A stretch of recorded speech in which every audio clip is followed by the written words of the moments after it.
สบายดีมื้อนี้อาลีกาซิมารีวิวกองตัวนี้เนาะกองซูมหรือว่ากองยับเข้าหม้อนั่นเองเนาะยับเข้าหม้อแม่มจังไดวะอันนี้แบบซื้อมา4ล้านกว่าปีแล้วสมัยอายไดโนเสาร์เนาะมาเบิ่งนำกันทุกคนอันนี้จะเป็นโหมดธรรมดาเนาะเลี้ยวมันจับอยู่พุ่นเด้อพี่น้องอันเดียวอาลีจะซูมจำให้ทุกคนได้เบิ่งมันจะมัวแบบนี้เลยเนาะนี่เห็นบอยอยู่เครื่องกลางอุลุมปุ่มดำๆตัวนั้นเป็นตัวเลี้ยวเนาะอันนี้จะเป็นซูมแบบปกติเนาะเดี๋ยวอาลีจะมาใส่กองตัวนี้บัดนี้อันนี้คือใส่กองแล้วแต่ว่ามือมันสั้นเนาะมือมันสแต็กกับฝีไล่เดี๋ยวไปใส่ละอยู่นี่เนาะอันนี้ซูมเข้าไปอีกโบแมน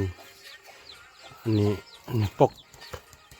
ปกติจะซูมได้น้อยเดียวทุกคนมาเบิ่งบันนี้โอ้ยมือสแต็กกาแฟนี่เนาะอันนี้คือซู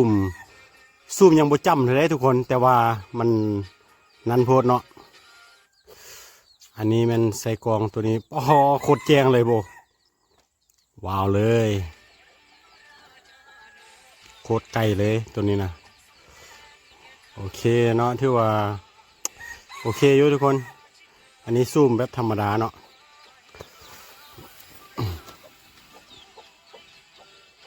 อันนี้ซูมอันที่สองยังไม่ได้ซูมตัวกองได้นี่นะอันนี้ซูมโทรศัพท์ซื่อ